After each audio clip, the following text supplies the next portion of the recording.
बिस्मिल्लाहिर्रहमानिर्रहीम। आज तक के मुअज़्ज़ज़ नाज़रीन अस्सलामु अलैकुम। अब किस नंबर 184 मुलाहिज़ा फरमाएं।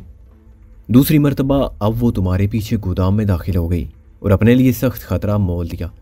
मुझे यकीन है अब वो ख़ास निगरानी में रहेगी और भेंट चढ़ने तक उसे बंद रखा जाएगा। कुछ देर बाद रुस्तम को दोबारा उसके पहले वाले ठिकाने पर पहुंचा दिया गया। रुस्तम के दिल में अंदेशा था कि शायद इसे फिर से सुरंग वाले बंदी खाने में पहुंचा दिया जाएगा, जहाँ वो इससे पहले 10-15 दीगर कैदियों के साथ रहता था। ताम ऐसा नहीं हुआ। रुस्तम को वापस वास के घर पहुंचा दिया गया। इससे पहले रुस्तम, नासिर और शरीफ वगैरह इस घर से ही फरार हुए थे। ताम इस हवाले से वास पर किसी तरह का इल्ज़ाम नहीं आया था। उस वक्त जंग की हालत थी, किसी को किसी का होश नहीं था। वास ने मौक़िफ़ इख्तियार किया था कि उसे इल्म नहीं है वो लोग कब लड़ाई के मैदान से खिसके और टापू के किनारे पर पहुंचे थे। तब जंग की वजह से उन तीनों की बेड़ियां खुद बर्क जान के ख़ास कारिंदों ने खोली थी और उन्हें हथियार भी फराहम किए थे। वास के घर में वास की बीवी रुस्तम से मिली और उसका शाना थपका। उसकी आंखों में हज़्न व मलाल की कैफियत थी। न जाने उसने कितनी दुआएं मांगी थी कि रुस्तम और इसके साथी इस बर्फीले जहन्नुम से निकलने में कामयाब रहे, मगर अभी शायद दुआओं की कबूलियत का वक्त नहीं था। रुस्तम फिर इस चार दीवारी में था। नासिर कैदो बंद की सऊबतें झील रहा था और शरीफ ताहाल बीमार था। ऐसा नहीं होना चाहिए था। वास की बीवी खानिम ने रुस्तम के सर पर हाथ फेरते हुए तासिफ से कहा, मुझे उस अंग्रेज़ लड़की की मौत का भी बहुत दुख है। अंग्रेज़ लड़की से खानिम की मुराद मालिना थी। वास की बीवी ने रुस्तम से इन वाक़यात की तफसील पूछी। रुस्तम ने मुख्तसर अल्फाज में उसे सब कुछ बता दिया। ये वाक़यात बयान करते वो खुद भी आज़ाद हो गया। अब तो कभी कभी रुस्तम को लगता था कि शायद वो यहाँ से कभी निकल नहीं पाएंगे। इन बेरहम बर्फ़ों ही में चकरा चकरा कर ख़त्म हो जाएंगे। अगली शाम को खाने के बाद रुस्तम और वास ने अफ़गानी कहवे की प्यालियाँ सामने रखीं और बातों में मसरूफ़ हो गए। रुस्तम के चेहरे की रिश्ती हुई खराशों पर खानम ने अपने हाथ से पट्टी बांध दी थी। उसके बावजूद खून का रिसाव पूरी तरह बंद नहीं हुआ था। कमरे की इकलौती खिड़की से बाहर त्यौहार की आमद को साफ महसूस किया जा सकता था। गलियों में बच्चों की चहकारें थीं, रंग बिरंगी लालटेनें चकराती फिरती थी, गाए बगाए मुकामी मौसीकी की आवाज़ें भी सुनाई देती थी। रुस्तम का सारा ध्यान जरी की तरफ था। उसको दूसरी गारनियों के साथ सिर्फ 4 रोज़ बाद भेंट चढ़ा दिया जाना था। क्या वो किसी तरह उसे बचा सकता है? रुस्तम ने बड़े कर्ब के साथ सोचा। क्या सोच रहे हो? वास ने थकी थकी आवाज़ में पूछा।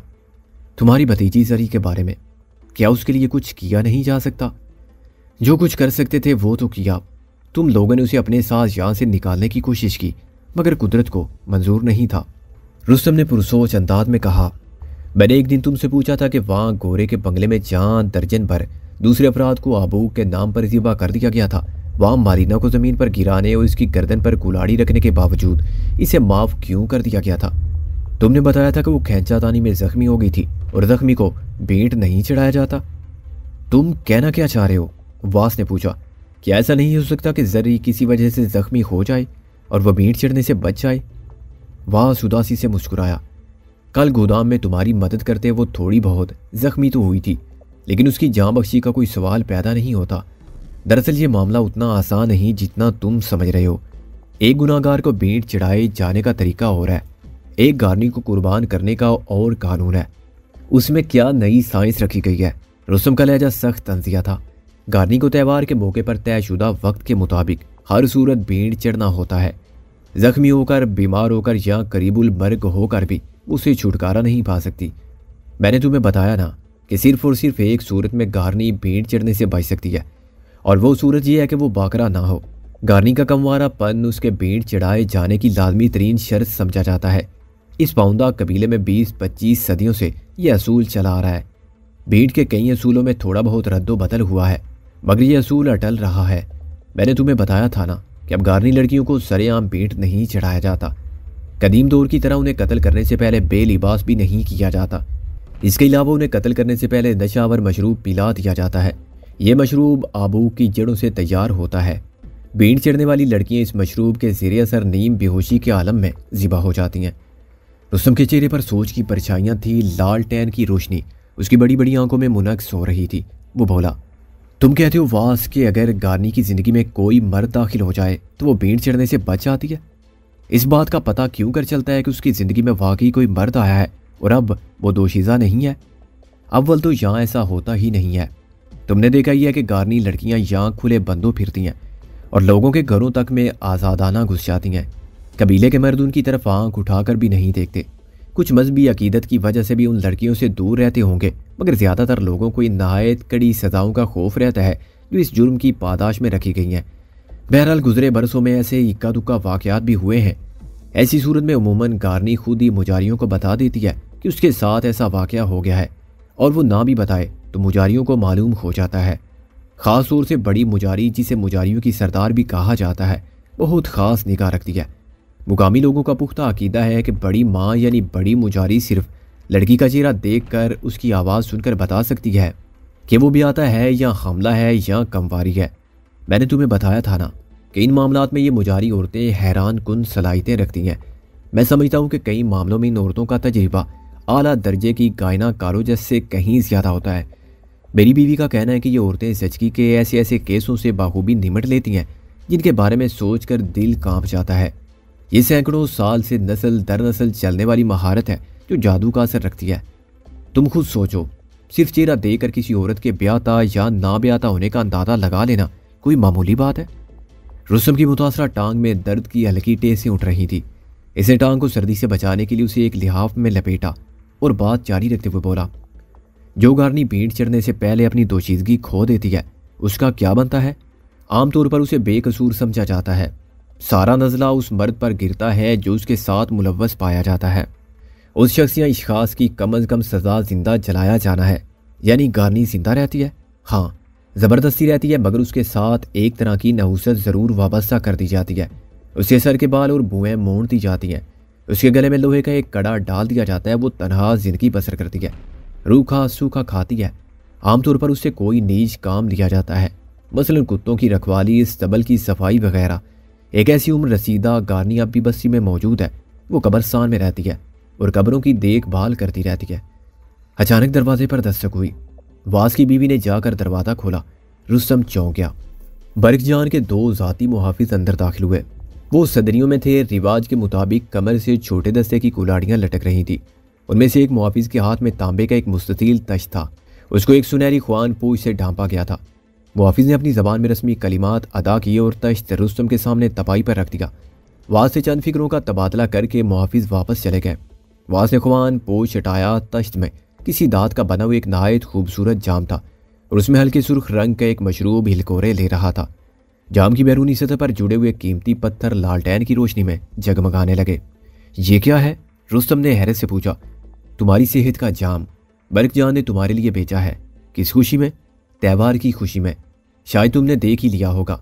इस कबीले में जहाँ बहुत सी बुराइयां और खराफात हैं, वहाँ कुछ अच्छी बातें भी हैं। इस बस्ती में हर किस्म का नशा ममनू है और नशा करने वाले के लिए बाकायदा सज़ा भी है।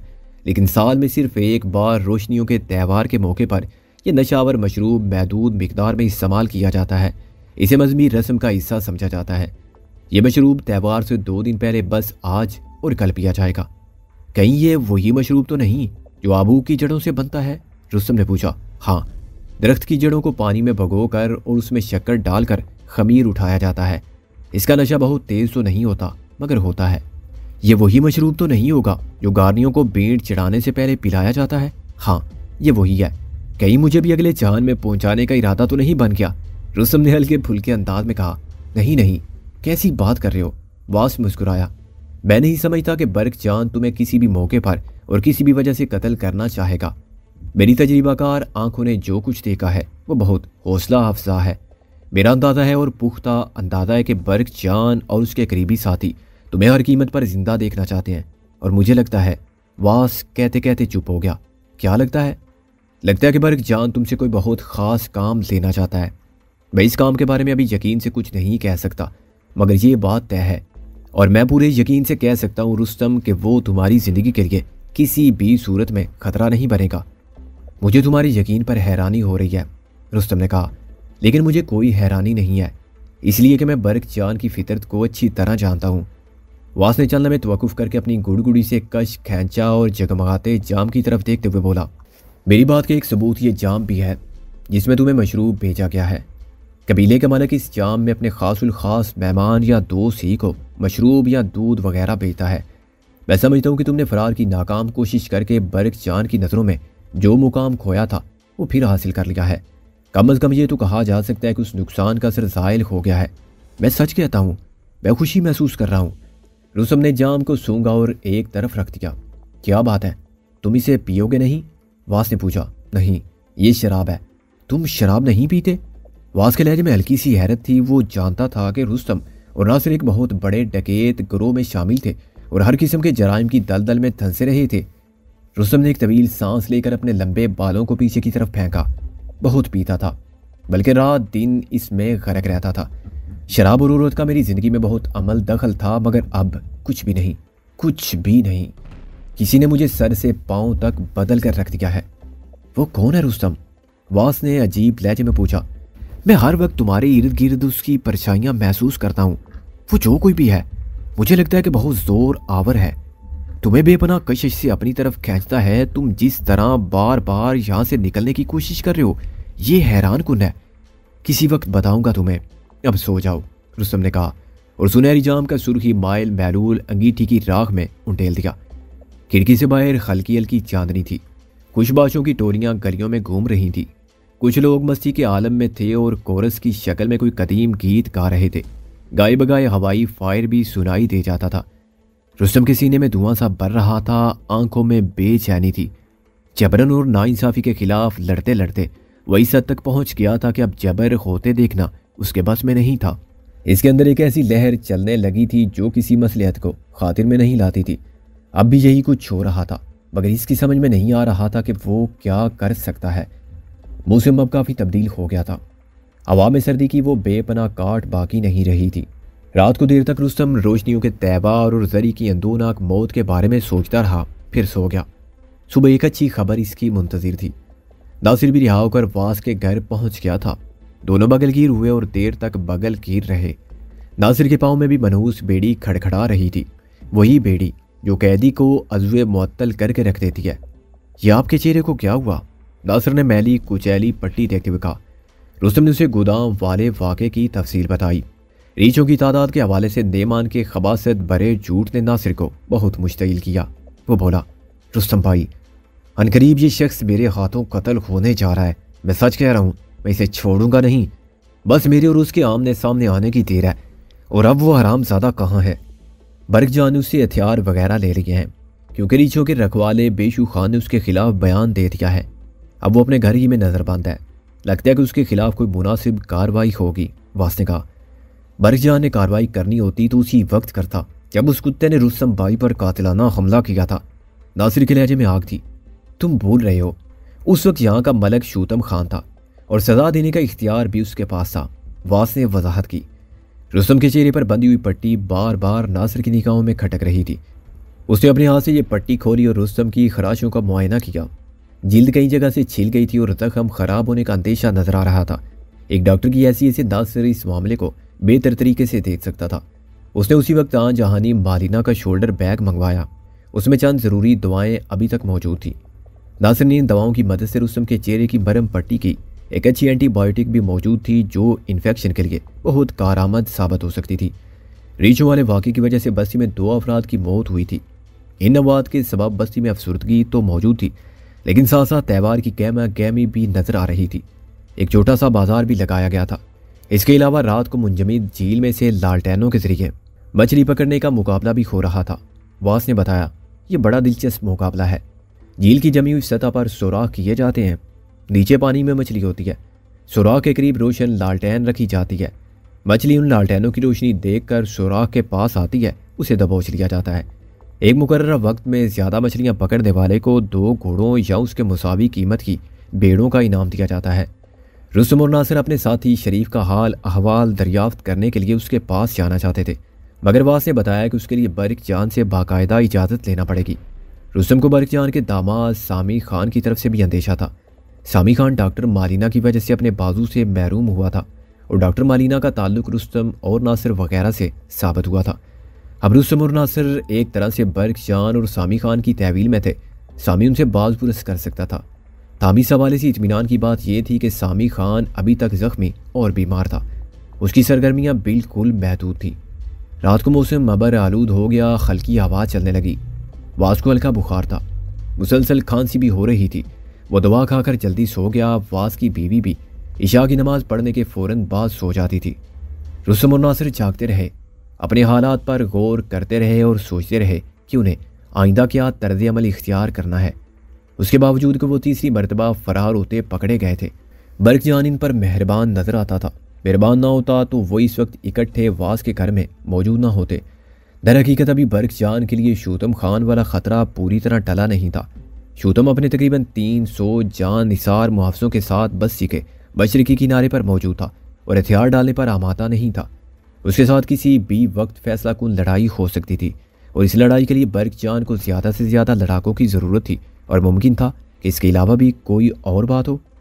रात के 10 बजे का अमल होगा जब वो दोनों बातें करते करते सो गए। साथ वाले कमरे से वास के खर्राटों की आवाज़ें आ रही थी। अभी रुस्तम की आंख लगे ज़्यादा देर नहीं हुई थी कि अचानक वो जाग गया। उसके साथ उसे ये भी मालूम हुआ कि वो बिस्तर में अकेला नहीं है, कोई और इसके साथ है। वही रेशमी बिल्ली के लम्स जैसा एहसास इसने एक दम लिहाफ अपने ऊपर से हटाया और नीम तारीकी में गौर से देखा। वो सन्नाटे में रह गया। उसके साथ जरी लेटी हुई थी। उसने कमाल बेतकल्फी से अपना सर रुस्तम के कंधे से टिकाया हुआ था और अपना एक बाजू रुस्तम के सीने पर रखा हुआ था। या खुदा, ये बला कहाँ से टपक पड़ी, रुस्तम ने दिल में सोचा। अभी सुबह ही वास ने बताया कि जरी की सूरत अब हम शायद दोबारा नहीं देख सकेंगे। वो और बाकी दोनों गारनियाँ सख्त पैरे में है और अब उन्हें बींट के वक्त ही उनकी चार दीवारी से निकाला जाएगा। जरी का गम ही था जिसने वास को बीमार रखा हुआ था और वह पूरे दिन में 2-4 नवाले से ज़्यादा खाना नहीं खा पाया था। और अब यही जरी थी जो न जाने किस तरह दीवारें सारी फांद कर और निगरानों को चकमा देकर यहाँ इसके पास मौजूद थी। यह नाकाबिले फहम लड़की थी और आज इसने जो कुछ किया था वो बिल्कुल ही नाकाबिले फहम था। रुस्तम ने उसे जोर के साथ दोनों शानों से पकड़ा और उसके गोश्त में उंगलियां गाड़ते हुए सरगोशी की। कैसे आई हो तुम यहाँ? कोई तुम्हारे पीछे तो नहीं आ जाएगा? वो बेपरवाही से मुस्कुराई। किसी को कुछ नहीं पता, मैं बड़ी चालाकी से आया। तेरी चालाकी सबका बेड़ा गर्क कर देगी। रुस्तम ने दांत पीसे। और तू यहाँ मेरे बिस्तर में क्यों घुसी है? उसने हस्बे आदत बेतकल्फी से रुस्तम का कान खींचा और सरगोशी की। तुम बहुत अच्छा, तेरे अंदर कोई शर्म हया है या नहीं? तेरे चचा को पता चल गया तो फिर? ये शर्म क्या होता, मेरी समझ में बिल्कुल नहीं आता। वो रुस्तम के साथ कुछ और चिपक गई। वो वाकई एक मुअम्मा थी, किसी पहाड़ी नदी की तरह साफ शफाफ, लेकिन अपनी फितरत में पुरजोश और अपने ही बहाव से परेशान। उसका दिल आईने की तरह साफ था, मगर उसके मासूम जिस्मानी तकाजे उसे किसी उलझन के घेरे में रखते थे। यकायक रुस्तम के ज़हन में एक ख्याल बिजली की तरह कौंधा और वो अपनी जगह साकत रह गया। ये कैसी रात थी? ये रात की कैसी करवट थी? ये कैसा ख्याल था? इसे किसी बच्ची की तरह अपने पहलू से चिमटी हुई सनोखी लड़की को देखा और सोचा, इसका जिंदगी की हरारत से भरपूर जिस्म फ़कत 2 दिन बाद मौत की सर्द चादर ओढ़ने वाला है। इस तड़पती मचलती लड़की को किसी भेड़ बकरी की तरह कुर्बान गा के फर्श पर पटका जाएगा। इसे घुटनों के नीचे दबाया जाएगा और फिर इसकी सराई जैसी खूबसूरत गर्दन पर अजल की छुरी चला दी जाएगी। ये एक होलनाक जुल्म था और इस जुल्म से ओल जलोल लड़की को बस एक ही तरीके से बचाया जा सकता था और इस जुल्म की तरह ये तरीका भी अजीबो गरीब था। आम हालात में शायद रुस्तम को किसी ऐसी बात के बारे में सोचना भी नागवार महसूस होता, लेकिन अब वो सोच रहा था।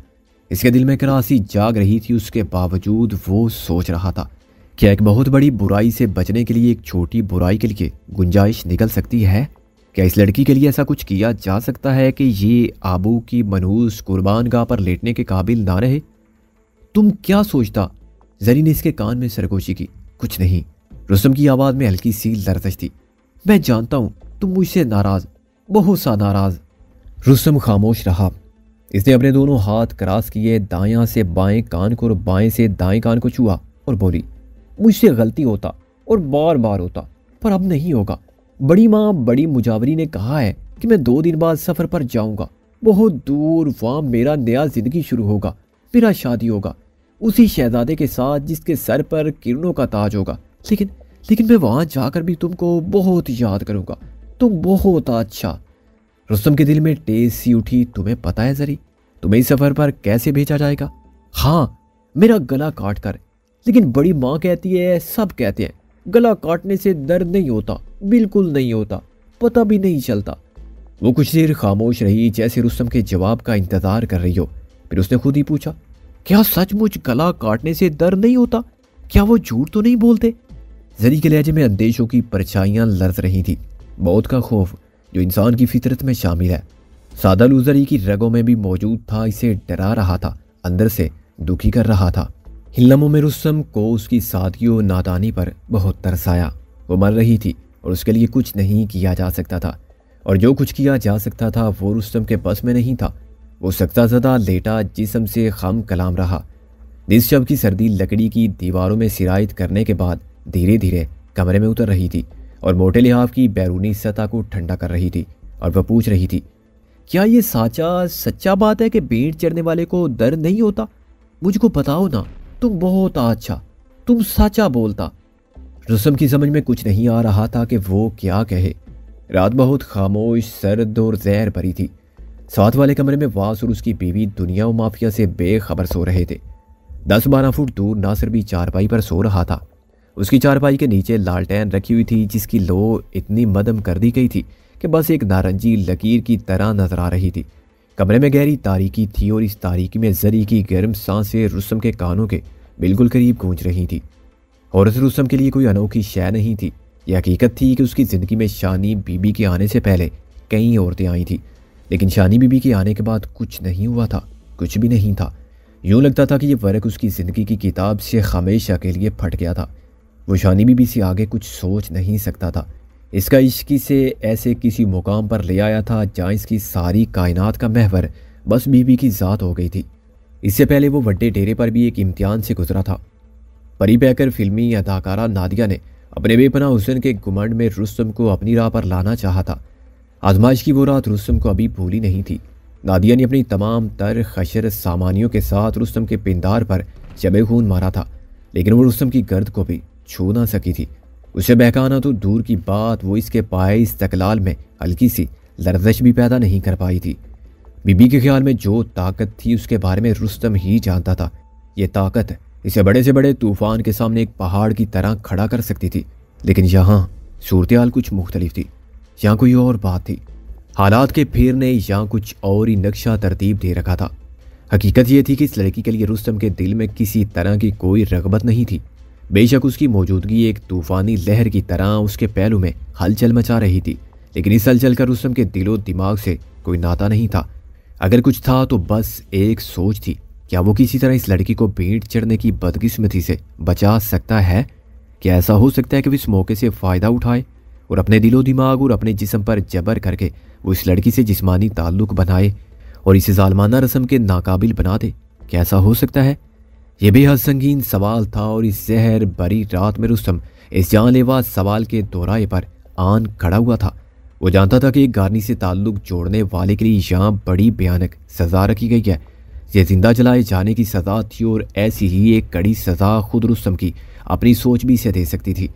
यह सज़ा थी शानी बीबी से बेवफाई का एहसास।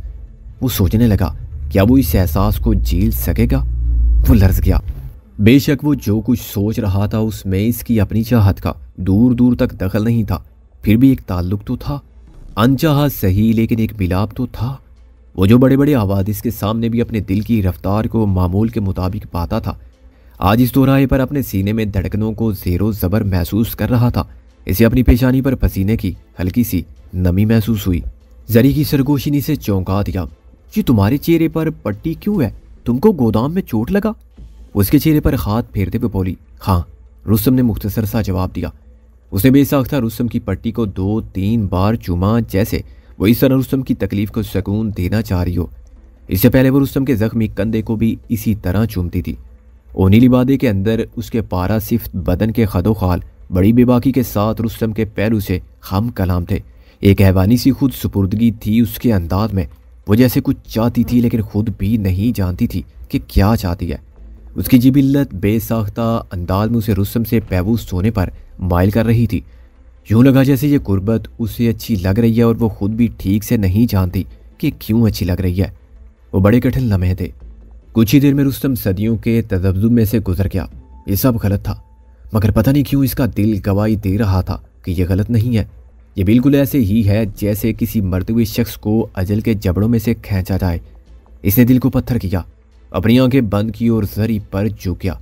इसके होंठ जरी के रेशमी चेहरे से टकराए। वो तो जैसे मुजस्समे शोला थी और ज़रा सी हवा की मुंतज़िर थी।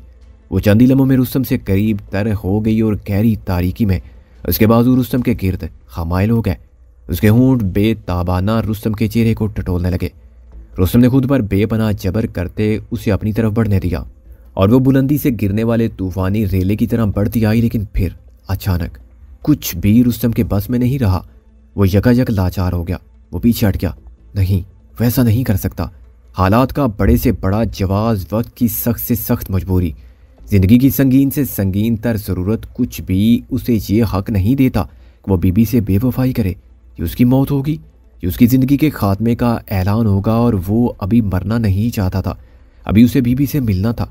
कम अज़ कम एक बार तो ज़रूर मिलना था। उसे अपनी बाहों में लेकर अपने सीने में समोना था और उसके कान में दिल की गहराइयों से उठने वाली लाफानी सरगोशी करनी थी।